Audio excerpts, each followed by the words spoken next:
I'm Kara Vance, 32, and I've spent the last decade building an architectural empire from the ruins of my broken heart. I stood at the floor-to-ceiling window of my penthouse office, looking down at the city that I had helped reshape with steel and glass. The view was breathtaking, a testament to my relentless ambition, but today the gray clouds rolling over the skyline pulled me back to the past. It pulled me back to the night the old Kara died. I was 22 years old. I was vibrant, optimistic, and foolishly in love. It was the night of my engagement party, a lavish affair hosted at my father's sprawling estate in the Hamptons. I remember the weight of the silk on my skin, a custom cream gown that cost more than most people's cars. I remember the way the crystal chandeliers refracted the light, turning the ballroom into a kaleidoscope of gold and glitter. Everyone was there. Senators, business tycoons, and the elite social circle my family had ruled for generations. I felt invincible. I had just graduated top of my class in architecture, and I was engaged to Liam, the golden boy of the finance world. We were the power couple everyone envied, or so I thought. The noise of the party became overwhelming. The clinking glasses, the forced laughter, the endless stream of congratulations, it all started to blur together. I needed a moment of silence. I needed to find Liam, who had slipped away 20 minutes prior to take a call. I wanted to steal a kiss away from the prying eyes of the paparazzi stationed at the gates. I slipped out of the ballroom and down the long, carpeted hallway of the East Wing. The house was silent here, the heavy oak doors muffling the orchestra's music. I walked toward my father's private study. I knew Liam often took calls there because the reception was better. As I approached, I saw the mahogany door was slightly ajar. A sliver of warm, yellow light spilled onto the Persian rug in the hallway. I smiled, lifting my hand to push the door open and surprise him. Then I heard my father's voice. 5 million, Liam. My hand froze in midair. The tone wasn't right. It wasn't the boisterous, celebratory tone he had used during the toast earlier that evening. It was cold, precise. It was the voice he used when he was acquiring a failing competitor. I held my breath, my instincts screaming at me to run, but my feet remained rooted to the spot. That is the initial transfer, my father continued, the sound of ice clinking against a glass echoing in the silence. Immediate access to the trust fund. Another 5 million follows on the first anniversary. I frowned, confusion knitting my brow. Were they discussing a dowry, a business deal I wasn't aware of? And the condition remains the same? Liam's voice floated out. It lacked the warmth I was used to. It sounded calculating, hungry. The condition is non-negotiable, my father said, his voice dropping an octave, vibrating through the wood of the door.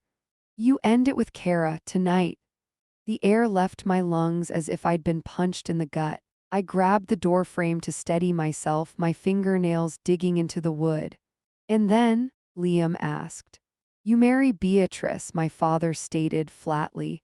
Beatrice, my cousin, my shadow, the girl who wore pastels and spoke in whispers. The girl who never challenged anyone, least of all my father. Why? Liam asked, though he didn't sound horrified. He sounded like he was weighing the pros and cons of a stock trade. Kara is brilliant, she's beautiful, she's the face of the brand. Kara is a liability, my father snapped, the venom in his voice making me flinch. She is too headstrong, too ambitious. I see the way she looks at the blueprints. She wants to change things. She wants to modernize. She will tear down everything I built with her arrogance. Tears welled in my eyes, hot and stinging, blurring my vision. My own father, the man I had idolized. He saw my passion as a threat. He saw my talent as a defect. Beatrice is pliable, my father continued, his voice softening into a sickening purr. She understands tradition. She will stand beside you, Liam, not in front of you. She will give you heirs and let the men run the business. That is what this family needs. Stability. Not a wildfire like Kara. I waited. I prayed to a God I hadn't spoken to in years. Please, Liam, defend me. Tell him to go to hell. Tell him you love me. The silence stretched thick and suffocating. I could hear the grandfather clock ticking in the corner of the study. Tick, tick, tick. 5 million up front, Liam asked finally. My heart shattered. It didn't break, it disintegrated. Wire transfer, my father confirmed. The moment the ring is off her finger. Beatrice has always had a crush on me, Liam mused, his voice devoid of any guilt. She's easier to manage. Kara does argue a lot. Exactly, my father said. You'll be the CEO within 5 years, Liam, but only if you have a wife who knows her place. Kara will fight you for the chair. Beatrice will just polish it for you. I felt the bile rising in my throat. My heart hammered against my ribs like a trapped bird, frantic and desperate to escape a cage of bone. My vision tunneled. The hallway seemed to stretch and warp around me. I wasn't a daughter to him. I wasn't a partner to Liam. I was an obstacle. I was a problem to be solved with a checkbook and a cousin who knew how to keep her mouth shut. I stepped back, my satin heels making no sound on the thick carpet. I was shaking so hard my teeth chattered. The betrayal was absolute. It wasn't just a cheating scandal. It was a conspiracy to erase my future.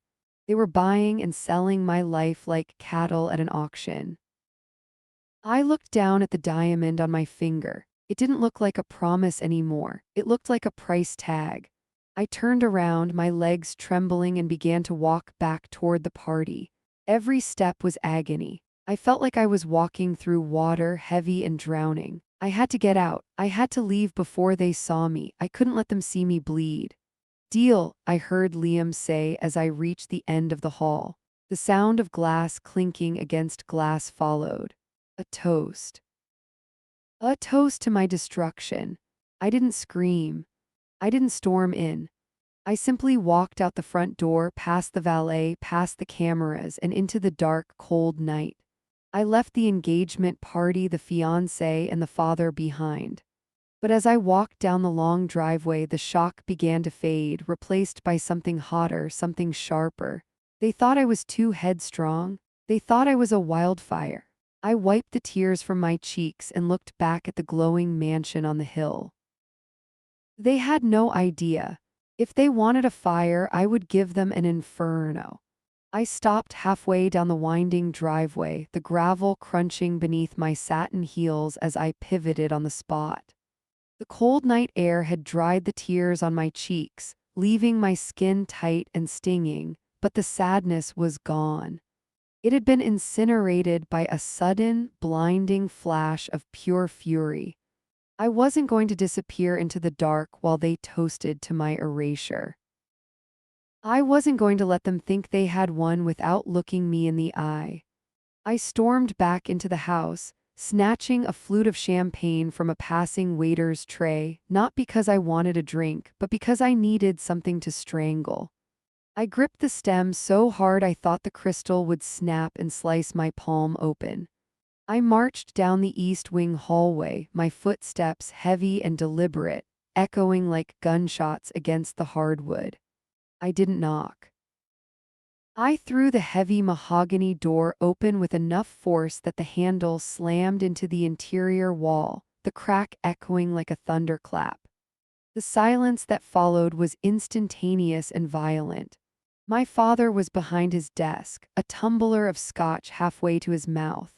Liam was leaning against the bookshelf, looking relaxed, looking rich. They both froze. I heard everything, I said, my voice dangerously low. I stepped into the room, the champagne glass in my hand vibrating with my rage. The liquid inside rippled, mimicking the tremors that were racking my entire body. I felt like I was vibrating on a frequency that could shatter glass. Liam didn't even look me in the eye. He flinched, his gaze dropping instantly to his polished Italian loafers.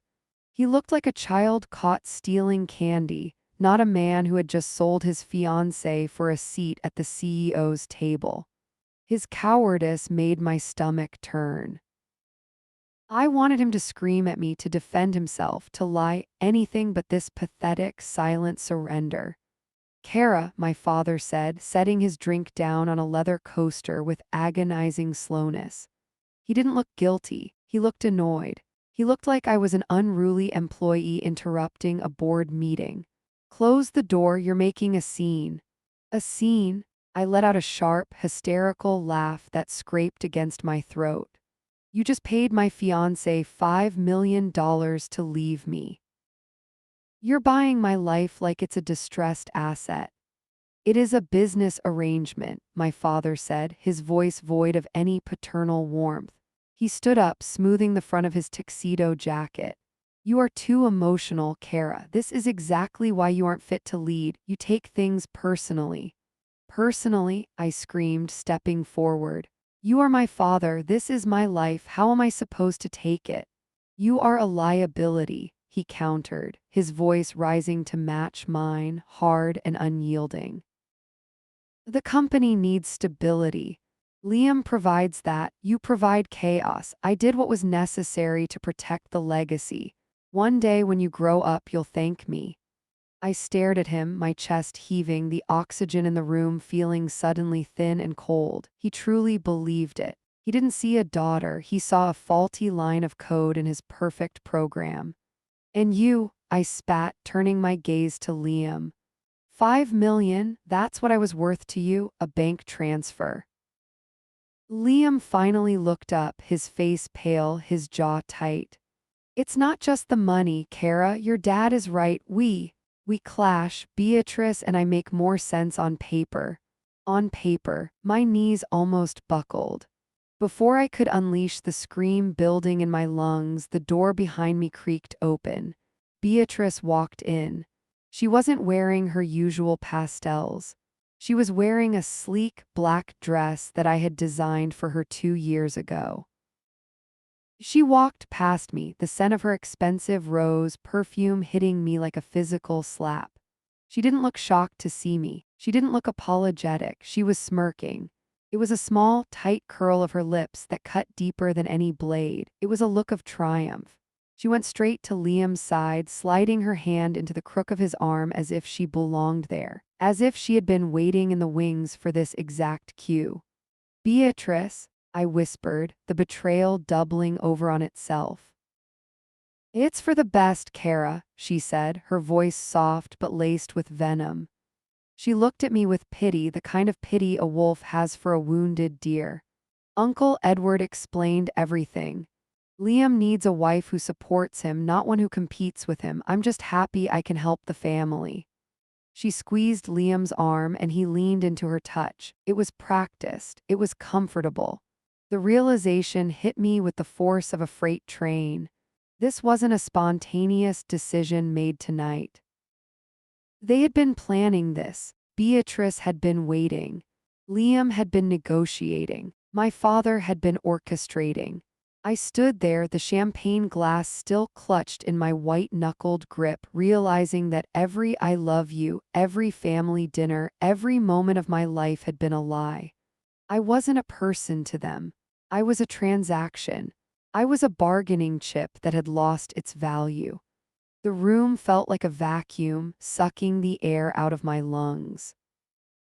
The way they stood together, my father, my fiancé, my cousin, formed a wall of united ambition that I was no longer part of.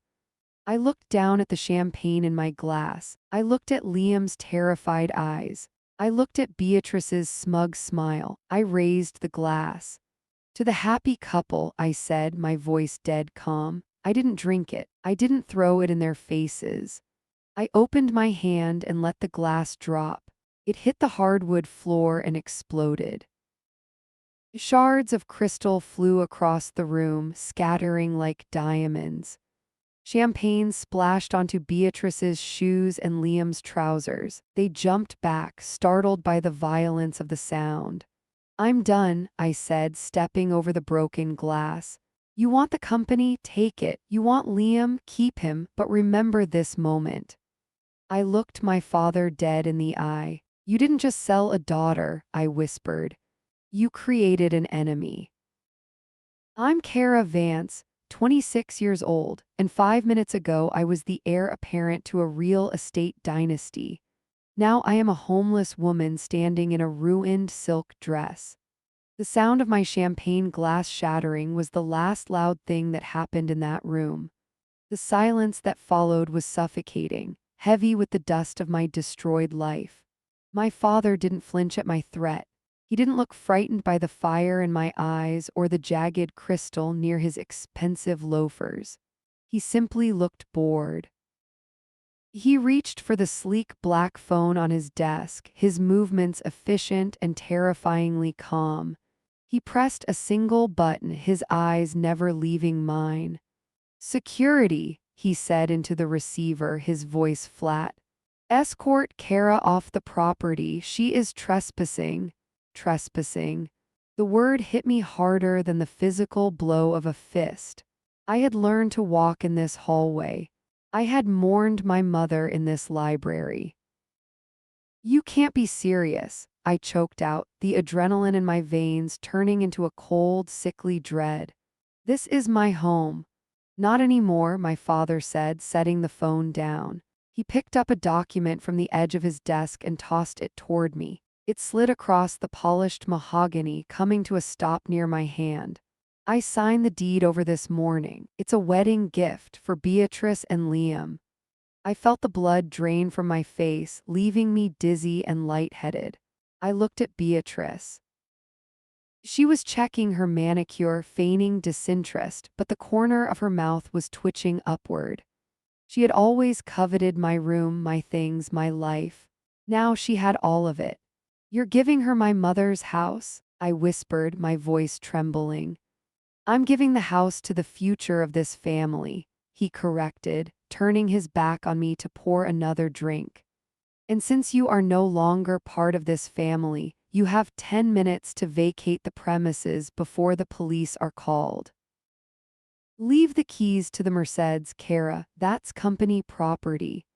The Mercedes is in my name, I snapped, a spark of defiance cutting through the shock. Check your bank account, Liam spoke up for the first time, his voice quiet. He held up his phone, showing a notification. Your assets were frozen 20 minutes ago. The car payments come from the trust. The trust is gone. I fumbled for my clutch, ripping my phone out with shaking hands. I opened my banking app. Access denied. I tried my credit card app. Account closed. I was zeroed out. In the span of an engagement party, they had stripped me down to the bone.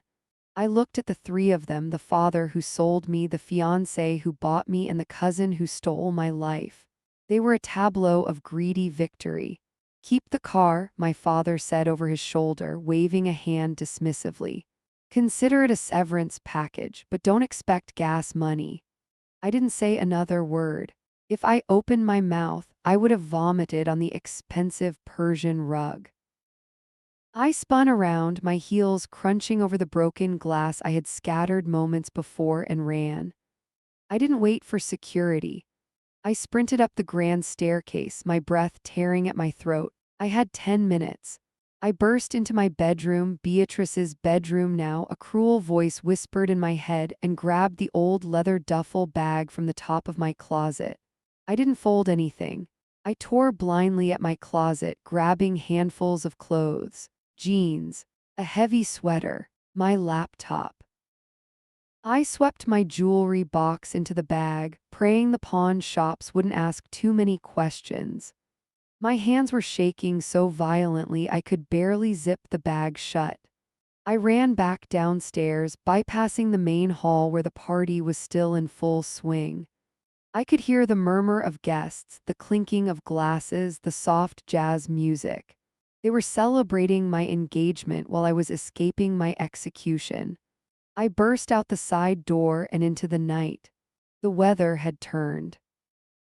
The cold air I had felt earlier had broken into a torrential downpour. I didn't have a coat. The rain hit me instantly, soaking through the thin silk of my engagement dress, plastering the fabric to my skin. It was freezing, a shock of ice water that made me gasp, but I didn't stop.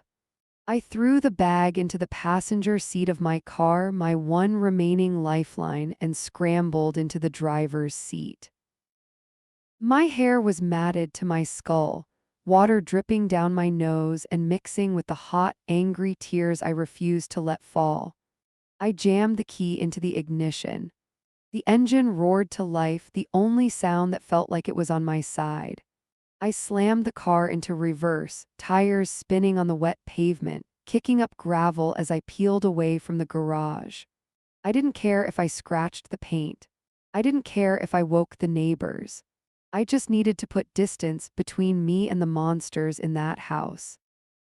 As I sped down the winding driveway, the estate looming like a haunted castle behind me, I looked up at the rearview mirror. The lights of the mansion were blazing gold against the black sky. It looked warm.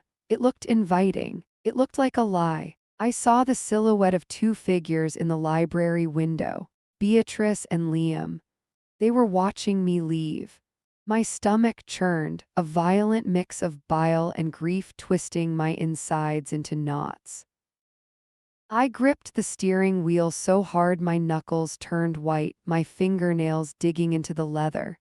I was shivering, my teeth chattering uncontrollably from the cold and the shock, but beneath the tremors something else was taking root. It wasn't sadness anymore. It wasn't even fear. It was a cold, hard knot of hatred. They thought they had broken me. They thought that by taking my money, my home, and my status, they had turned me into nothing. They thought I would drive off into the dark and fade away, a tragic cautionary tale for their future children. I wiped the water from my eyes, my vision clearing as the dark road stretched out before me. "Enjoy the house, Beatrice," I whispered to the empty car, my voice raspy but steady. I pressed my foot down harder on the gas. The car surged forward into the storm. I wasn't a victim. I was a survivor.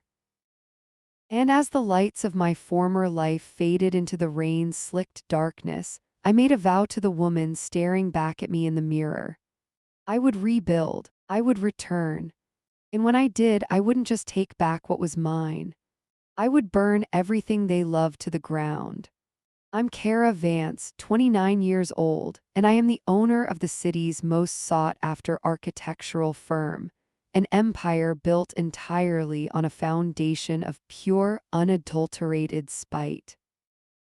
3 years ago, I was a trembling girl driving a luxury car into a storm. That girl died the moment the gas light flickered on and I realized I had nowhere to go. I sold the Mercedes to a shady dealership in Queens for a fraction of its value. The cash didn't go into a savings account. It went into survival.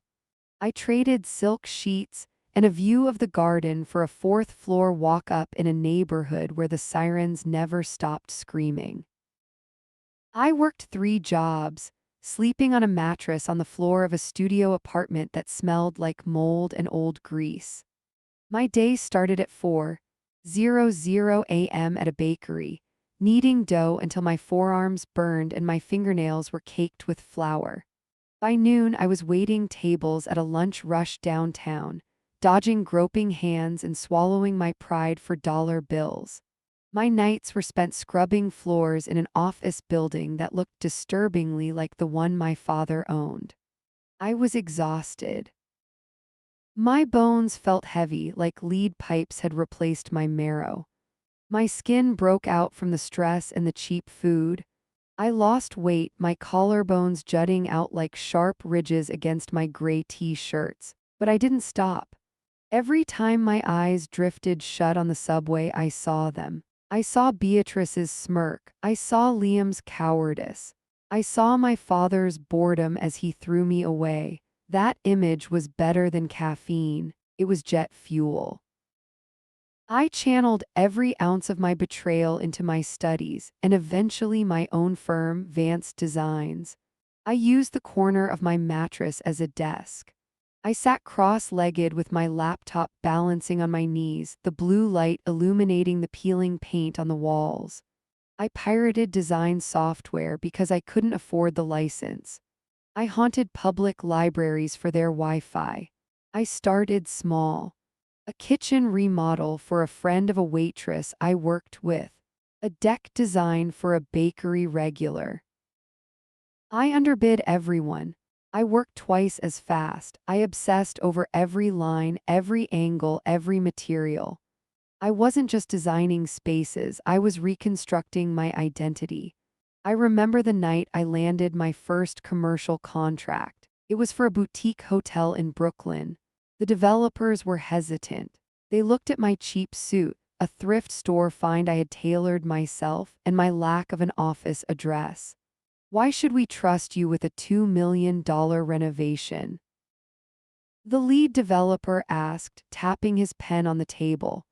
I looked him in the eye, channeling the icy demeanor my father had used to destroy me.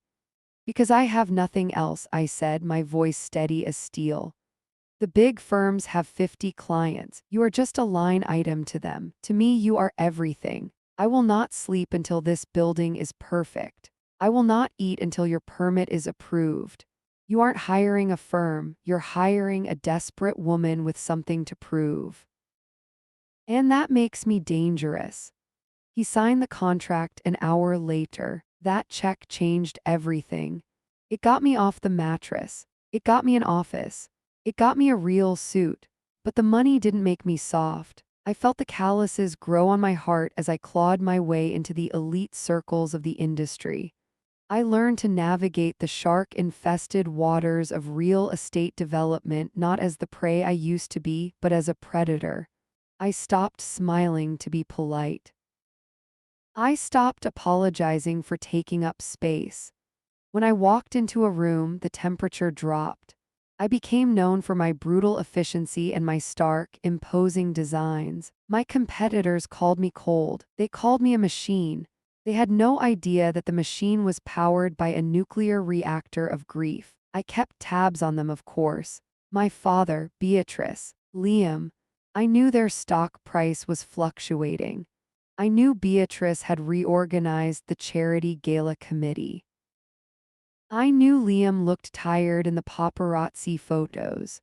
I didn't reach out. I didn't like their posts. I was a ghost haunting the periphery of their lives, growing stronger in the shadows. Every successful contract was a brick in the wall I was building to protect myself from ever being disposable again. Now I stand in my office on the 42nd floor, looking out over the city that tried to eat me alive. The glass is thick. The air is filtered. My shoes are Italian leather and they don't have champagne stains on them. My assistant buzzes the intercom. Ms. Vance, the delegation for the waterfront project is here. The waterfront project, the biggest development contract in the state. The one my father's company has held for 20 years, the one that is up for renewal next week. I smooth the lapel of my blazer. I catch my reflection in the window. The girl who ran away in the rain is gone. The woman staring back has eyes like flint and a jaw set in stone. Send them in, I say. I'm not just surviving anymore, I'm hunting. And I'm about to take the first bite out of the hand that fed me to the wolves. I'm Kara Vance, 34 years old, and I am the invisible predator circling the wounded animal that was once my family. It has been 8 years since I drove a stolen Mercedes into a thunderstorm with nothing but the clothes on my back and a burning coal of hatred in my chest. 8 years since my father, Thomas Vance, looked me in the eye and told me I was worth less to him than a merger. 8 years since my cousin Beatrice smiled as she slipped my engagement ring onto her finger, standing next to the man who had promised to love me forever. They probably think I'm gone. They probably think I'm some mid-level manager in a nameless firm in Ohio, Or maybe a housewife buried under suburbia, trying to forget the life I lost. They have no idea that the woman buying their debt is the same girl they threw away. The first crack in their armor didn't appear on the stock market ticker.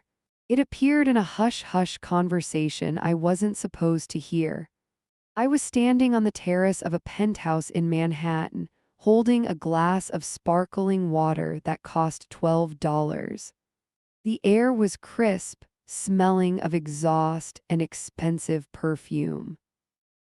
I had just closed a deal for a 70-story skyscraper in Dubai, and my blood was still humming with the adrenaline of the kill. Two men in charcoal suits were leaning against the railing nearby, their voices low, thick with scotch and cigar smoke. Vance Industries is missing quarterly projections again, one of them muttered, shaking his head. I heard the internal audit is a bloodbath. My heart stopped. It literally skipped a beat, a physical thud against my ribs that had nothing to do with anxiety and everything to do with instinct. I didn't turn my head, I didn't blink. I stared out at the skyline, forcing my breathing to remain even while my ears strained like radar dishes. "It's the kid," the other man scoffed. "The son-in-law, Liam. Thomas put him in the CEO chair 6 months ago and he's driving the place off a cliff." I took a slow sip of my water to hide the savage grin threatening to split my face. Liam, my Liam, the man who was too weak to stand up to my father was now too incompetent to run his empire. The next morning I didn't go to my office. I sat in my home study, a room lined with mahogany and silence, and I made a phone call to a private investigator I kept on a $10,000 monthly retainer. "I want everything on Liam focused on the last 6 months," I said. "Financials, movements, vices, dig until you hit bedrock." 3 days later, a courier delivered a thick manila envelope. I sat at my desk, the leather cool under my fingertips, and opened it. What I found inside was better than a birthday present. It was a weapon. Liam wasn't just bad at business, he was a catastrophe. There were photos of him entering underground casinos in Atlantic City at 3:00 a.m., his eyes manic and bloodshot. There were bank statements showing massive withdrawals from company accounts labeled as consulting fees that traced back to shell companies owned by known bookies. He was hemorrhaging money. He was trying to fill a black hole of gambling debt with the mortar and bricks of Vance Industries. I leaned back in my chair, a dark, rich laughter bubbling up from my throat. It echoed in the empty room, sounding sharp and jagged. The irony was so delicious I could taste it on my tongue like heavy cream. My father had paid Liam to marry Beatrice because he wanted a compliant, loyal heir to secure the family legacy.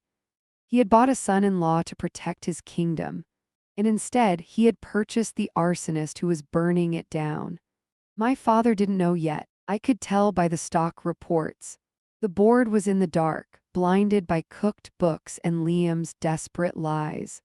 They thought it was just a bad quarter. They didn't realize the ship had a hole in the hull the size of a roulette wheel.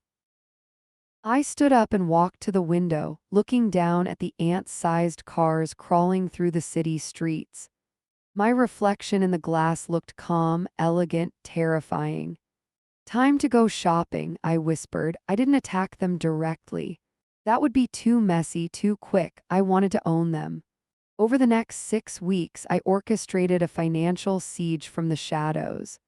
I created 3 new shell companies: Nemesis Holdings, Retribution Capital, and KV Ventures. I started buying up Vance Industries' distressed debt. Every time a bank looked to offload a risky loan Liam had taken out, I was there. Every time a vendor went unpaid and sold their invoice to a collection agency, I bought it. I sat in meetings with my lawyers, my face impassive as I signed documents that transferred millions of dollars of their liabilities into my name. My hands didn't shake this time. My stomach didn't churn. My pulse was slow, steady, rhythmic. Thump, thump, thump, thump. I was becoming the invisible floor beneath their feet. And the moment I decided to pull away, they would fall into the abyss. I remember the day I acquired the final tranche of their primary operating loan. It was a rainy Tuesday, the kind of weather that used to make me feel small and cold. Now the rain just looked like it was washing the streets clean for my arrival. My lawyer, a sharp-eyed woman named Alina who asked no questions, slid the final contract across the marble table. "Once you sign this, Ms. Vance, you are their majority creditor," she said softly. "If they miss a single payment, which given their current cash flow is inevitable, you have the right to call in the entire debt. You can seize assets, you can force bankruptcy, you can take the building." I picked up my pen. It felt heavy like a sword. I thought about the night I left. I thought about the cold rain soaking my engagement dress. I thought about Beatrice watching from the library window, safe and warm and stolen. I didn't hesitate. The ink flowed onto the paper, black and permanent. "I don't just want the building, Alina," I said, my voice dropping to a register that made her flinch. "I want them to know who took it." I capped the pen and set it down with a click that sounded like a gunshot in the quiet room. I owned them. Liam's debts were mine. My father's legacy was mine. Beatrice's security was mine. They were still sleeping in their silk sheets, eating off their silver platters, completely unaware that the ground beneath them had already been sold to the enemy. I walked out of the conference room and into the elevator. As the doors slid shut, catching my reflection one last time, I didn't see a victim. I didn't see a survivor. I saw the CEO of their destruction. I pulled out my phone and dialed my assistant. "Clear my schedule for next Monday," I said. "I'm going to attend the Vance Industries shareholder meeting." "In what capacity, Ms. Vance?" I smiled, and this time it reached my eyes. "As the owner." I was sitting at my desk, the surface a pristine expanse of black marble when the mail arrived. It was usually filtered by 3 layers of assistants, but this specific envelope had been marked personal and confidential in a script that made the fine hairs on my arms stand up. I knew that handwriting. It was jagged, frantic, trying too hard to look elegant, just like the person who wrote it. I picked up the envelope. The paper was heavy, cream-colored cardstock textured like linen. It smelled faintly of lavender and old money. It was the scent of my childhood, a sensory trigger that usually sent me spiraling into a panic attack. But today my heart didn't race with fear. It beat with a slow, predatory rhythm. Thump, thump.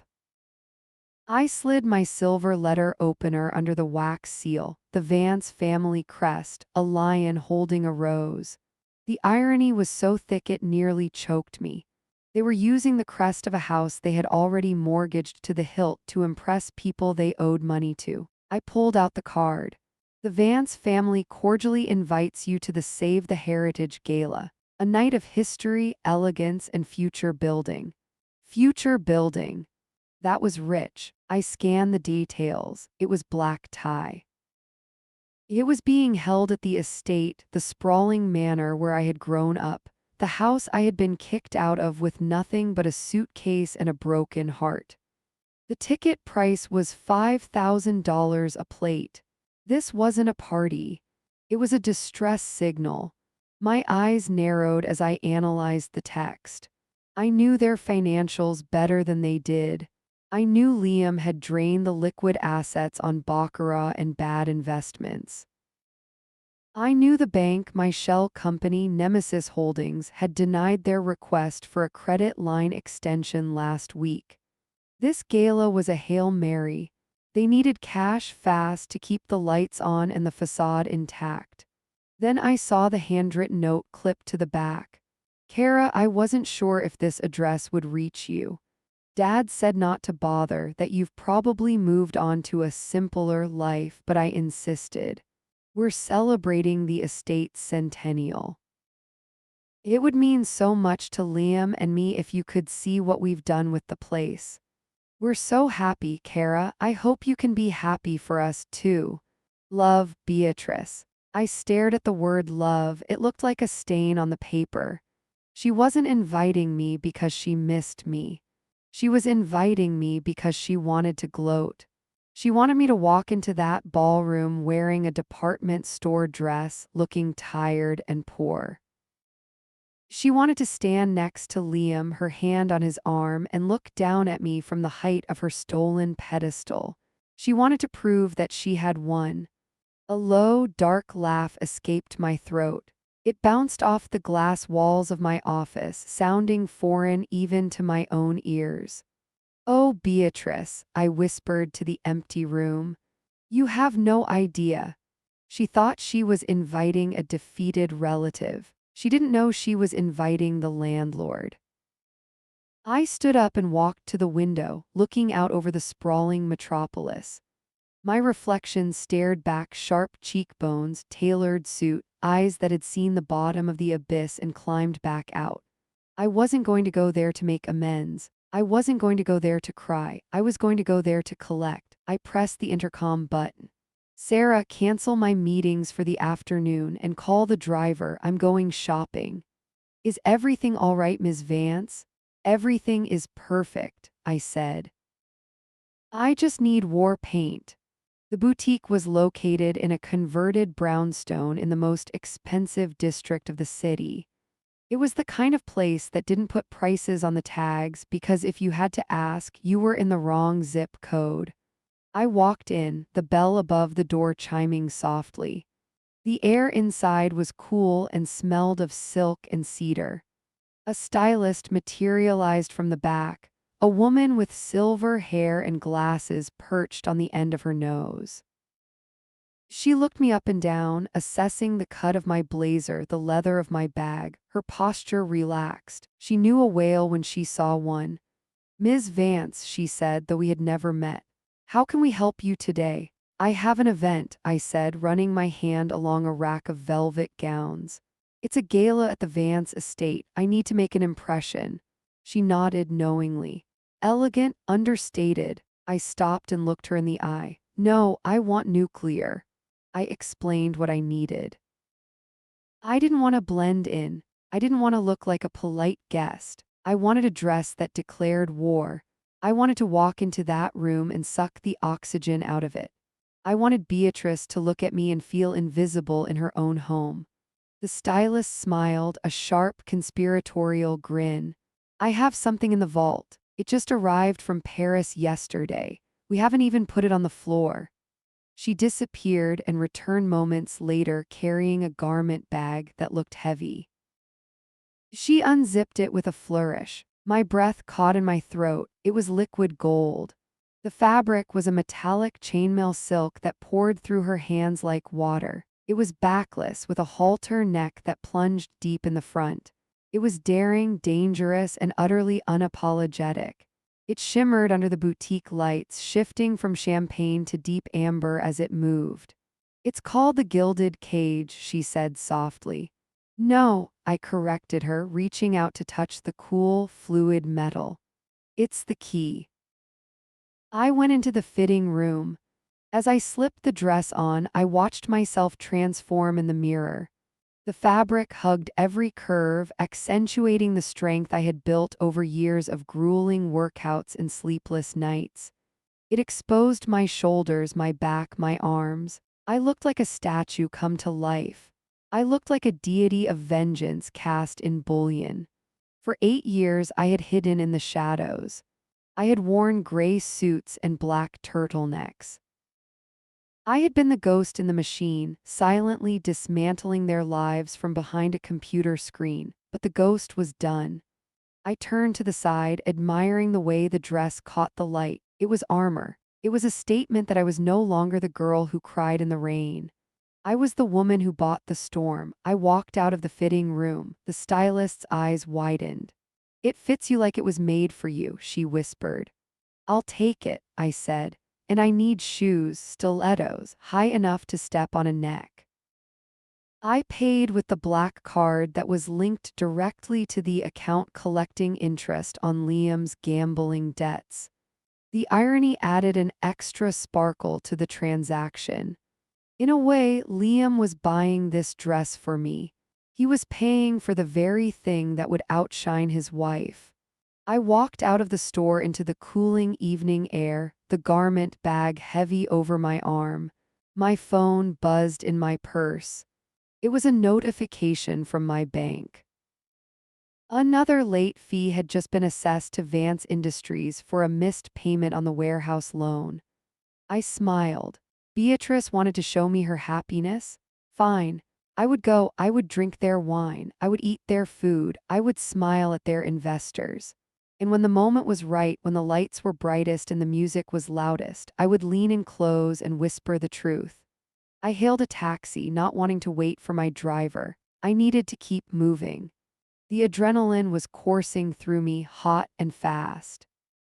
I looked at the invitation one last time before tossing it onto the leather seat beside me. Save the heritage. Oh, I was going to save it, all right. I was going to save it from them. The stage was finally set. The players were clueless, and I was ready to make my entrance. I'm Kara Vance, 29 years old, and tonight I am walking into my childhood home not as a daughter, but as the woman who secretly owns the mortgage. The gravel crunched beneath the tires of my hired Bentley, a sound that used to signal my father's arrival home and the subsequent tightening of my stomach. My heart hammered against my ribs, a traitorous, frantic rhythm that tried to drag me back to the scared girl I used to be. I placed a hand over my chest, feeling the cold, smooth metal of the chainmail silk beneath my palm. "Breathe," I commanded myself aloud. The car glided to a halt in front of the massive oak doors that had been slammed in my face 8 years ago.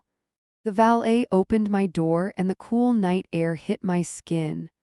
I swung my legs out, the high slit of the gold dress parting to reveal the stilettos I had bought specifically to puncture egos. I stood up, and the dress settled around me like a second skin, heavy and reassuring. I didn't look at the house with longing. I looked at it with an appraiser's eye. I saw the peeling paint on the window frames on the third floor. I saw the overgrown ivy choking the stonework, a sign of neglected groundskeeping. They were drowning, and they were throwing a party to pretend they could swim. I walked up the stone steps, my heels clicking a sharp military cadence. The heavy doors swung open. The foyer was exactly as I remembered, smelling of beeswax and repression, but the flowers in the center vase were beginning to wilt. A distinct metaphor for the Vance legacy.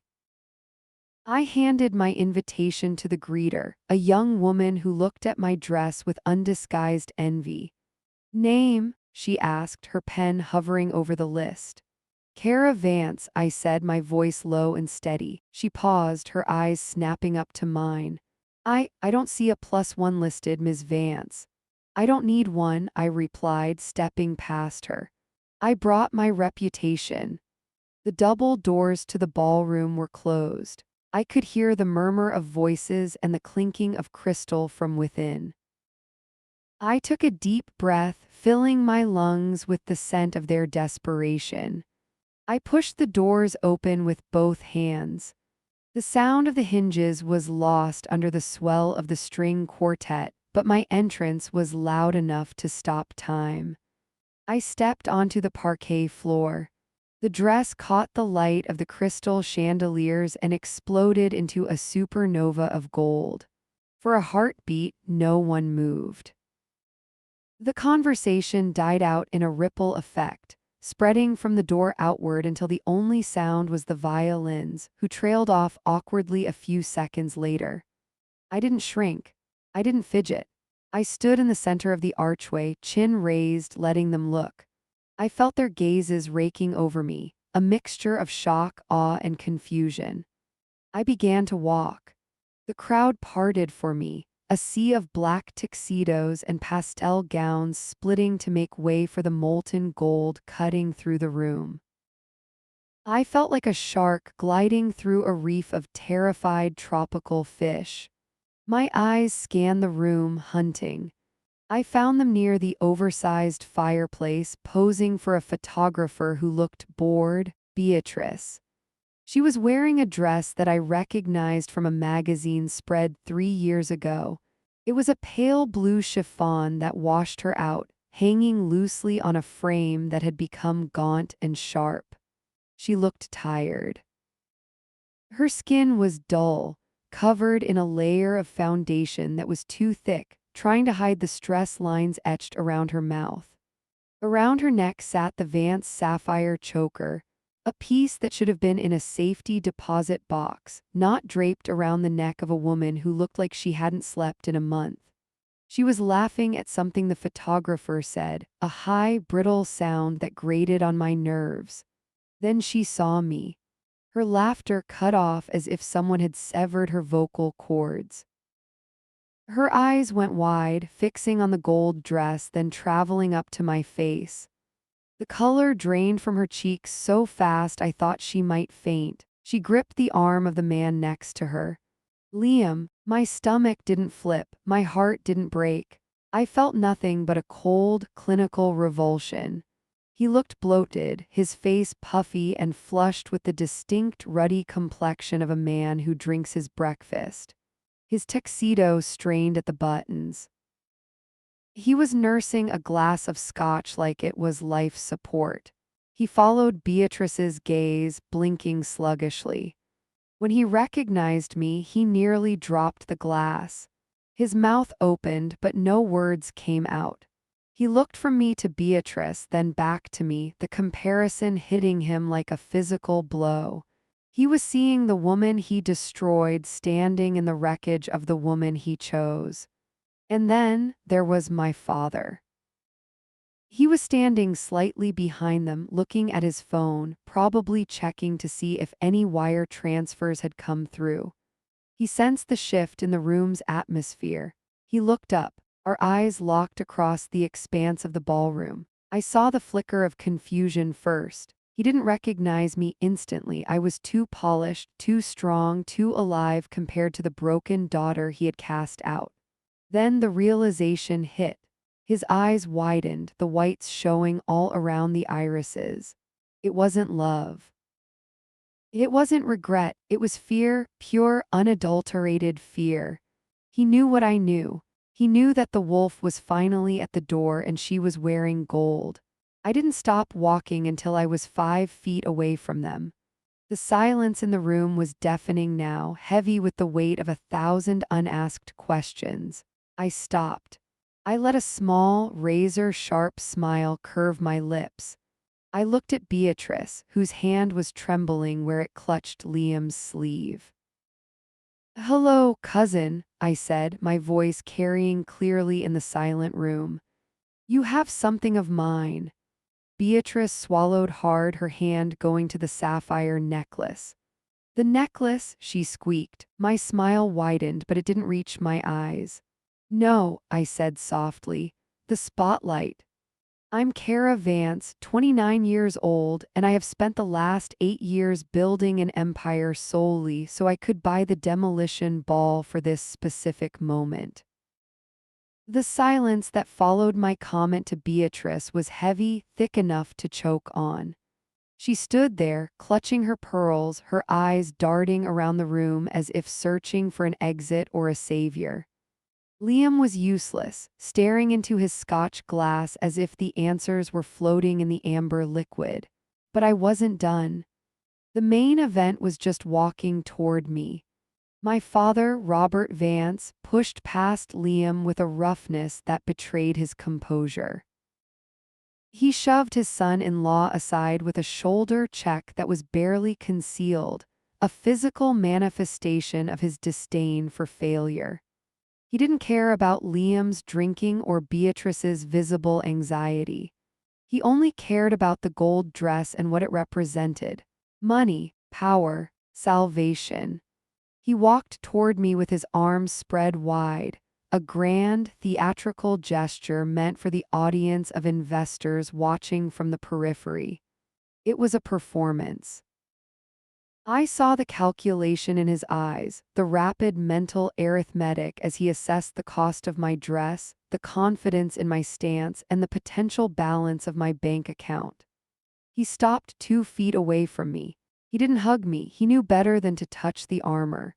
"Kara," he said, his voice booming with a false joviality that made my skin crawl.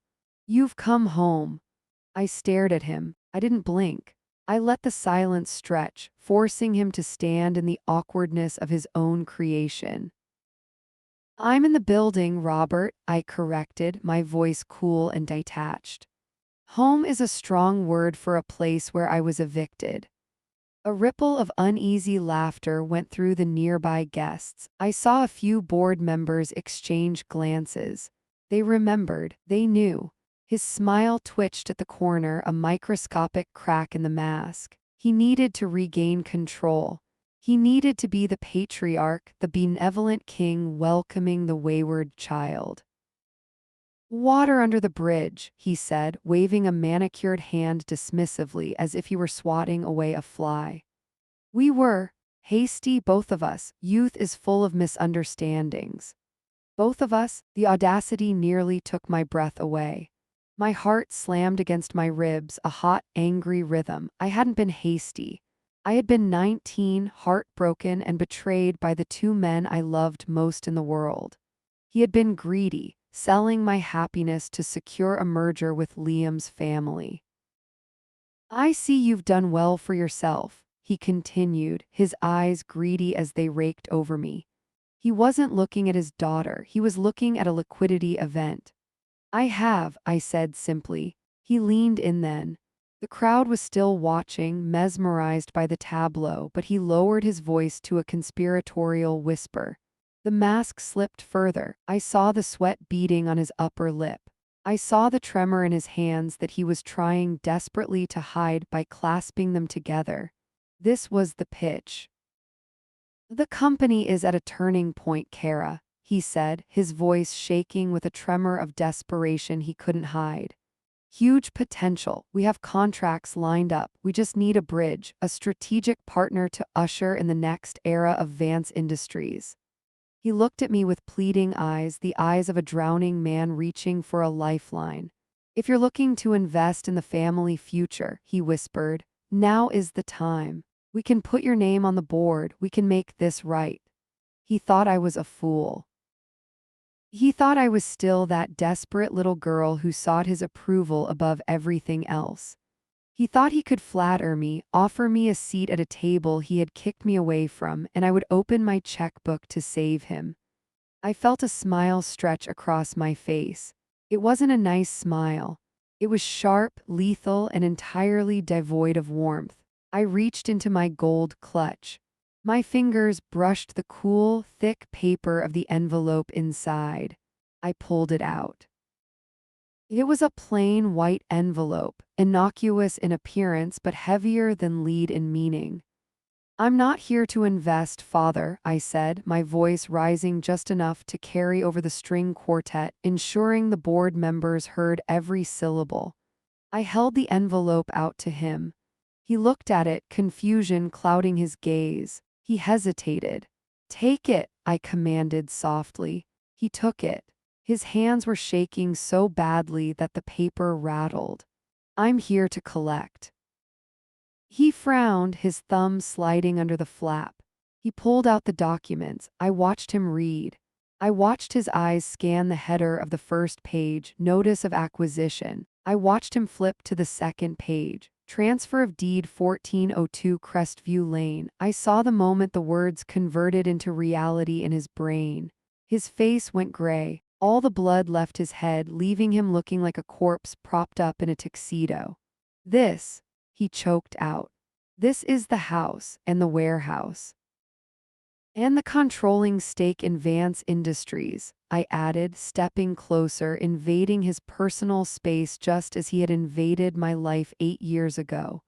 I bought the debt, Robert. The bank was all too happy to offload your toxic assets this morning. He looked up at me, his eyes wide, terrified and wet. You own everything, I finished. I own the roof over your head. I own the chair you sit in at the office. I own the wine we are drinking. I plucked the champagne flute from his trembling hand and took a sip, maintaining eye contact. And tomorrow, I whispered, I'm calling in the loan.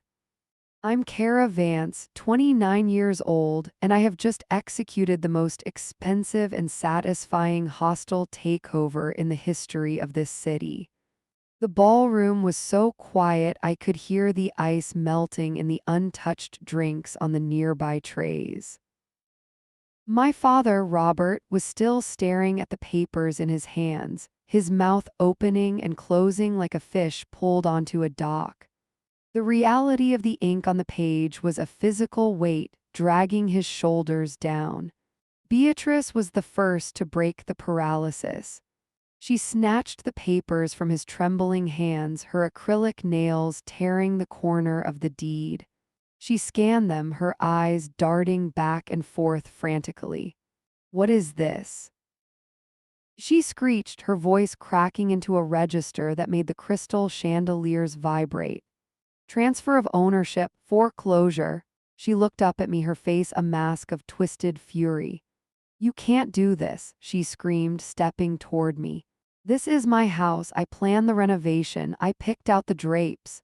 I took another sip of the champagne I had confiscated from my father. It was crisp, expensive, and tasted like victory. The drapes can stay, I said calmly, my voice steady as a surgeon's hand. Everything else goes. You're lying, Beatrice yelled, looking around the room for support that wasn't there. Uncle Robert, tell her she's lying, tell her to get out. But Robert couldn't speak. He knew the letterhead, he knew the signatures. He knew the ruthless efficiency of the bank he had leveraged himself to the hilt with. He can't tell me to get out, Beatrice, I said, stepping closer to her until I could smell the heavy, cloying scent of her perfume. Because he is currently trespassing. I raised my left hand. It was a subtle gesture, just 2 fingers lifted in the air. From the shadows of the arched doorways, 6 men emerged. They weren't the venue's security. They were private contractors I had hired 3 months ago. They wore black suits that fit too well and earpieces that hummed with static. They moved with the synchronized fluidity of a wolf pack. The crowd parted instantly, the wealthy elite scrambling to get out of the path of professional violence. What is this? Liam slurred, finally looking up from his glass. Who are these guys? Escort, I said simply. The lead security officer, a man with a neck as thick as a tree trunk, stepped up to my father. Mr. Vance, the officer said, his voice deep and devoid of emotion. I've been instructed to escort you off the premises immediately. You can't touch me, my father whispered, finally finding his voice. I am Robert Vance. I built this town. You rented this town, I corrected him. And the lease is up. The officer placed a hand on my father's shoulder. It wasn't aggressive, but it was firm. It was the touch of authority. My father flinched as if he had been burned. He looked at the hand, then at the officer, and finally he looked at the guests surrounding us. He saw the cell phones raised. He saw the flashes going off. He saw his humiliation being live-streamed to the very people he tried to impress. Kara, he choked out, his eyes wet. Please, not like this, not in front of them. You kicked me out with a trash bag in the rain, Dad, I said, feeling my pulse hammer in my throat. I'm giving you a security escort and a tuxedo. I'd say I'm being generous. Beatrice lunged at me then. She was fast, fueled by hysteria and the sudden evaporation of her social status. "You bitch," she screamed, her hands clawing for my face. She never reached me. Two of the security guards intercepted her mid-stride. One grabbed her arm, the other blocked her path. She thrashed against them, her heels slipping on the polished marble floor. "Get off me! Do you know who I am?" she wailed, the sound echoing off the vaulted ceiling. "Former resident," I said. They began to drag her toward the main doors. She kicked and screamed, her dignity dissolving with every step. I watched her go. I watched the woman who had smirked while she tried on my engagement ring now being hauled out like an unruly patron at a dive bar. The satisfaction hit me in a wave, warm and intoxicating, rushing through my veins like a drug. It was better than any wine, it was better than any bonus check. It was the sweet, pure taste of balance being restored to the universe. Then I felt a hand on my arm. I looked down. It was Liam. He hadn't been grabbed by security yet. He was swaying slightly, his eyes bloodshot and watery. He looked at the guards hauling his wife away, then he looked at me. Panic was setting in behind the alcohol haze. He realized the money tap had just been turned off. He realized the mansion was gone. He realized he was married to a woman with no assets and a mountain of debt. "Kara," he stammered, his breath smelling of stale scotch and fear. "Kara, wait, this is crazy." I stared at his hand on my arm. The gold dress felt cool against my skin beneath his sweaty palm. "Remove your hand, Liam," I said softly, "before I have them break it." He snatched his hand back as if I were radioactive. "Kara, listen," he said, his voice dropping to a pathetic wheedle. I know things ended badly, but I have experience. I know the company. If you're taking over, you're going to need someone who knows the operations." My brows shot up. I actually laughed. It was a short, sharp sound that startled me. "Are you asking me for a job?" I asked, incredulous. "I can help you," he insisted, his eyes darting to the security guards who were now approaching him. "I can be a consultant. We were a good team once, right? Kara, please, I have debts. Beatrice. She spends so much, I need a salary." I looked at his face. I searched for the man I had loved for 5 years. I searched for the man whose laugh used to make my stomach flip. I searched for the anger I thought I would feel. I searched for the heartbreak, but there was nothing. There was just a profound, empty silence. It was a hollow space where my heart used to be. He was just a stranger in an ill-fitting suit, begging for scraps at the table of a woman he had tried to destroy. "I don't hire liabilities," I said, my voice flat. I nodded to the guards. "Take him." "Kara," he shouted as they grabbed his elbows. "Kara, you can't do this. We were family." "I have no family," I said to the empty air where he had stood. I turned my back on them. I faced the room full of stunned investors, board members, and socialites. My father was at the door, looking back one last time. Our eyes met. I raised my glass to him. The heavy oak doors slammed shut, sealing them out into the night. I stood alone in the center of the ballroom, the sole owner of the silence. I took a deep breath, filling my lungs with the air of a room that finally, legally, belonged to me. My phone buzzed in my clutch. I pulled it out. It was a notification from the bank. "Transfer complete." I looked up at the crowd, who were watching me with a mixture of terror and awe. I smiled. "Now," I said, my voice ringing out clear and strong. "Does anyone else have any questions about the future of Vance Industries? I'm Kara Vance, 29 years old, and I have just executed the most expensive and satisfying hostile takeover in the history of this city." The ballroom was so quiet I could hear the ice melting in the untouched drinks on the nearby trays. My father, Robert, was still staring at the papers in his hands, his mouth opening and closing like a fish pulled onto a dock. The reality of the ink on the page was a physical weight, dragging his shoulders down toward the floor he no longer owned. Beatrice was the first to break the paralysis. She snatched the papers from his trembling hands, her acrylic nails tearing the corner of the deed. She scanned them, her eyes darting back and forth frantically, reading words she didn't want to believe. "What is this?" she screeched, her voice cracking into a register that made the crystal chandeliers vibrate. "Transfer of ownership, foreclosure." She looked up at me, her face a mask of twisted fury.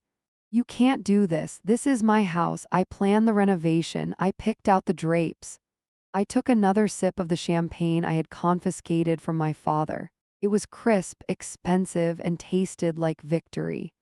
"The drapes can stay," I said calmly, my voice steady as a surgeon's hand. "Everything else goes." "You're lying," Beatrice yelled, looking around the room for support that wasn't there. "Uncle Robert, tell her she's lying, tell her to get out." But Robert couldn't speak. He knew the letterhead, he knew the signatures, he knew the ruthless efficiency of the bank he had leveraged himself to the hilt with. "He can't tell me to get out, Beatrice," I said, stepping closer to her until I could smell the heavy, cloying scent of her perfume. "Because he is currently trespassing." I raised my left hand. It was a subtle gesture, just 2 fingers lifted in the air. From the shadows of the arched doorways, 6 men emerged. They weren't the venue's security. They were private contractors I had hired 3 months ago. They wore black suits that fit too well and earpieces that hummed with static. They moved with the synchronized fluidity of a wolf pack. The crowd parted instantly, the wealthy elite scrambling to get out of the path of professional violence. "What is this?" Liam slurred, finally looking up from his glass. "Who are these guys?" "Escort," I said simply. The lead security officer, a man with a neck as thick as a tree trunk, stepped up to my father. "Mr. Vance," the officer said, his voice deep and devoid of emotion. "I've been instructed to escort you off the premises immediately." "You can't touch me," my father whispered, finally finding his voice. "I am Robert Vance. I built this town." "You rented this town," I corrected him. "And the lease is up." The officer placed a hand on my father's shoulder. It wasn't aggressive, but it was firm. It was the touch of authority. My father flinched as if he had been burned. He looked at the hand, then at the officer, and finally he looked at the guests surrounding us. He saw the cell phones raised. He saw the flashes going off. He saw his humiliation being live-streamed to the very people he tried to impress. "Kara," he choked out, his eyes wet. "Please, not like this, not in front of them."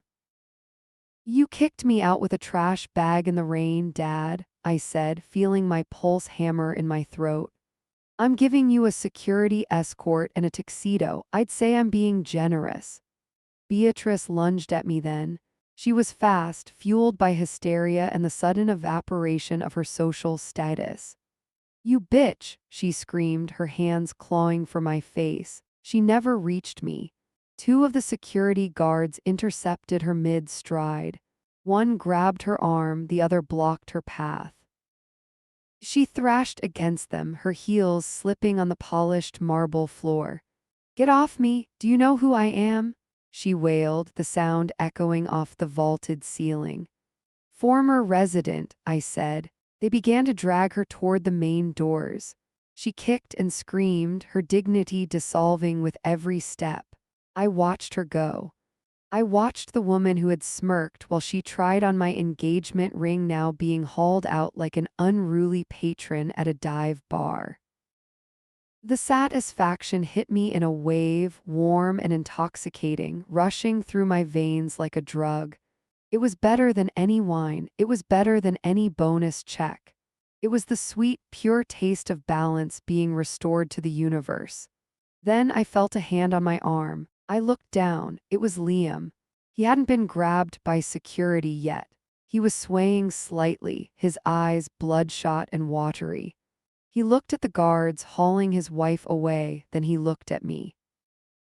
Panic was setting in behind the alcohol haze. He realized the money tap had just been turned off. He realized the mansion was gone. He realized he was married to a woman with no assets and a mountain of debt. Kara, he stammered, his breath smelling of stale scotch and fear. Kara, wait, this is crazy. I stared at his hand on my arm. The gold dress felt cool against my skin beneath his sweaty palm. Remove your hand, Liam, I said softly, before I have them break it. He snatched his hand back as if I were radioactive. Kara, listen, he said, his voice dropping to a pathetic wheedle. I know things ended badly, but I have experience. I know the company. If you're taking over, you're going to need someone who knows the operations. My brows shot up. I actually laughed. It was a short, sharp sound that startled me. Are you asking me for a job? I asked, incredulous. I can help you, he insisted, his eyes darting to the security guards who were now approaching him. I can be a consultant. We were a good team once, right? Kara, please, I have debts. Beatrice. She spends so much, I need a salary. I looked at his face. I searched for the man I had loved for 5 years. I searched for the man whose laugh used to make my stomach flip. I searched for the anger I thought I would feel. I searched for the heartbreak, but there was nothing. There was just a profound, empty silence. It was a hollow space where my heart used to be. He was just a stranger in an ill-fitting suit, begging for scraps at the table of a woman he had tried to destroy. I don't hire liabilities, I said, my voice flat. I nodded to the guards. Take him. Kara, he shouted as they grabbed his elbows. Kara, you can't do this. We were family. I have no family, I said to the empty air where he had stood. I turned my back on them. I faced the room full of stunned investors, board members, and socialites. My father was at the door, looking back one last time. Our eyes met. I raised my glass to him. The heavy oak doors slammed shut, sealing them out into the night. I stood alone in the center of the ballroom, the sole owner of the silence. I took a deep breath, filling my lungs with the air of a room that finally, legally, belonged to me. My phone buzzed in my clutch. I pulled it out. It was a notification from the bank. Transfer complete. I looked up at the crowd who were watching me with a mixture of terror and awe. I smiled. Now, I said, my voice ringing out clear and strong. Does anyone else have any questions about the future of Vance Industries? After the murmurs died down and the crowd began to disperse, confused but respectful, I slipped away from the noise. I walked through the grand hallway, my heels clicking on the marble, and opened the French doors to the balcony. The night air was cool against my flushed skin. I walked to the stone railing and looked down at the long, winding driveway. Below, the taillights of a rented sedan flared red in the darkness. I watched as the car hesitated at the gate, then turned onto the main road, carrying my father, Beatrice, and Liam away into obscurity. I reached into my pocket and pulled out the heavy iron key to the front gate. The metal was cold and hard in my palm. The betrayal that had defined my youth was finally balanced by the weight of this key. I didn't feel happy exactly. Happiness was fleeting. This was something else. I felt a deep, resonant peace. I had rebuilt myself from the ashes they left behind, and I had finally taken back everything they tried to steal on my own terms. I watched until the red lights disappeared completely around the bend. I was alone. And for the first time in 8 years, I was free.